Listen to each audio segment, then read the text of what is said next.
So the verdict is in. Over 100 to 240,000 people are going to die, with millions of more cases on the way. That's according to White House models on Tuesday. Let's figure out why. This is Real with O'Neill.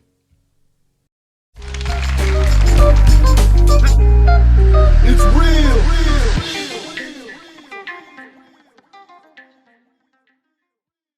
So what do you get when you have an administration within an election year that does not believe in science and cannot coordinate with his own governmental agencies, and a figurehead that has more concern with the stockholders and appeasing his own constituents than actual human life? You get a White House projection of 240,000 deaths. That's what you get. And what's very frustrating about this is that we knew about this. We knew about it in January 20th. The same time that South Korea knew about it. But at this point, from what I'm seeing, that South Korea has only had up to 150 deaths, total. We're climbing.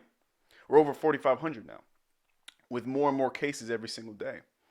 And this is one of the problems that I've seen from this administration. Its inability to come together on a simple and cohesive plan that's backed by actual professionals. Now, don't get me wrong. We now have Dr. Fauci and Dr. Birx, who are an American treasure. Both of them are doing a great job trying to inform the public. But it almost gets cut to the knees. Their information, their reports and things like that, whenever they do their briefings, by Donald Trump and Mike Pence, whenever they say, it's looking good, we might not have, we're not going to have that many cases. It's going to go down to zero. The economy's going to come up. We're going to be seeing the economy reopen on April 15th or 12th, whenever the Easter is. And then the next day, we get Donald Trump coming back out saying, oh, wait, we had to stay closed for another 30 days and get ready for a very, very hard 2 weeks. This has continued for the past month and a half. We knew in January, but he didn't want to listen to his medical leaders. He didn't want to listen to anybody. There was actually a source within the White House that they were begging and pleading Donald Trump to not sleep through the briefings and actually pay attention to what's going on in other countries. Now, don't get me wrong. We were not helped out. The world was not helped out by the Communist Party of China not being able to communicate what was actually going on in Wuhan and then across their country. Not allowing journalists to report on the cases, silencing their scientists and their doctors, not allowing any information to come out. And so they were very willing to deny and spread misinformation and not allow for other countries to really prep for what kind of virus that was gonna plague their countries. At the same time, though, whenever that information did come out, which was in January, we knew about it. That's the thing. We knew about it in January. Of course, like I said, I've said this before in terms of policy and tragedies and things like that. There is a gray area. We don't want to go on one side and say, oh, doomsday, we're all going to die. We can't do anything.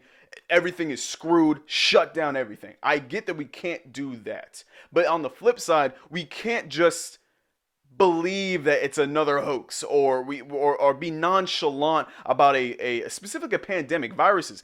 We've had multiple viruses in the past 10 years. Swine flu, Zika, Ebola. We should be modeling everything that we've been doing in the past, like I said, the past couple of decades. But instead, like I said, we want to not communicate with the CDC, not take in testing kits from the WHO, which was a huge mistake. And we rather oversee the CDC, which brought out a bunch of trash testing. Every single time Donald Trump spews something out of his fucking mouth, it's garbage. It's misinformation, and it's killing Americans. I have to be honest. He's what he says is killing Americans, because in the beginning, back in February, and even the beginning of March, whenever he was touting that this is this is just another one of the hoaxes that the Democrats are trying to use to foster a coup against my administration, or blah blah blah, or this is just like the flu. which I'm still seeing on Facebook that people are saying that this is like the flu. This is not like the flu. The projections show that it's gonna pass the deaths of flu by like tenfold within 6 months. So what are you saying? What is Donald Trump saying? I'll tell you what he's saying. He's saying things like this.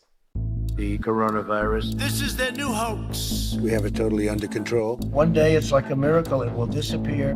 When you have 15 people, and within a couple of days it's going to be down to close to zero, we really think we've done a great job in keeping it down to a minimum. I like this stuff. I really get it. We've done one hell of a job. Nobody's done the job that we've done. No, I don't take responsibility at all. Priorities USA Action is responsible for the content of this ad. What a leader. What a leader. He's not going to take responsibility. That's your leader, y'all. He does not want to take responsibility for something that he knew about back in January.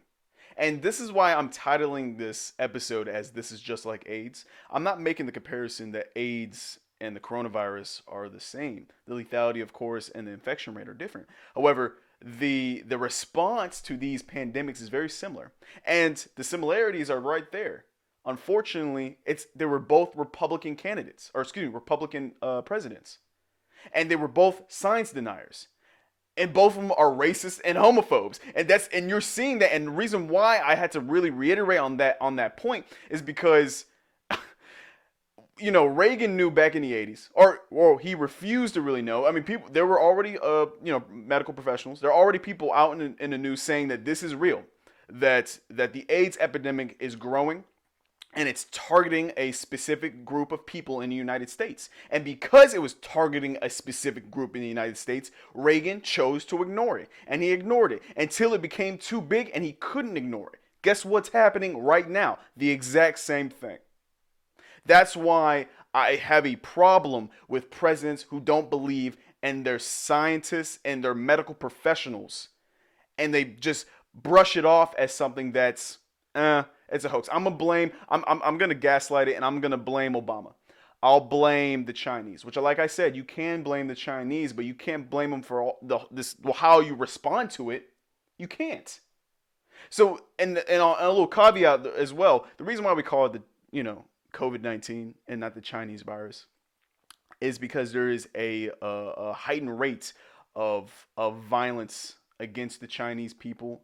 Or not the Chinese people, Chinese Americans. They're just Americans. They just so happen to be Chinese in the United States. That's why we don't say it. Know why? Because people take it to heart, and people are so damn ignorant that they'll go. I saw a news article about people shooting bats as revenge. Like, we have stupid people out there, and they take what they hear on the news as legitimate. And that's why it's important to not spout misinformation, because people will take that as factual and then act upon it. Every leader does. That's why media exists. And that's why it's important to use the right nomenclature and to use the right wording. And on top of that, to not spout bullshit. And that's what we get every single time he does a briefing. It's just bullshit. And this is what I need to do. I want to show y'all. I'm going to give y'all a little package. Let me show y'all why this is a big deal. If it's true that we lose around 100 to 240,000 people in the next year or so, that will total more than the Iraq War, Afghanistan, Korea, and Vietnam combined. That's how many people are going to die. And then Donald Trump has the balls to say that it would be mission accomplished, that he would have done a good job, because some other study said there'd be 2.2 million deaths. That's not a good job. You knew about it in January. Why didn't you do something about it? But hey, what do I know? All I know is that Ebola only, 2 people only died. Unfortunately, 12,000 people died in swine flu. And the AIDS epidemic, because of incompetent leadership, 700,000 people died. And we're seeing the exact same thing again. Y'all tell me. This is Real with O'Neal. I'm on Twitter, Facebook, Instagram, all that. Follow me, whatever. Real with O'Neal's on all of the is my name on all of it. More episodes will be coming out. Not all of them will be about COVID. Stay tuned. Happy quarantine, y'all. Stay safe. I'll catch you later. It's real.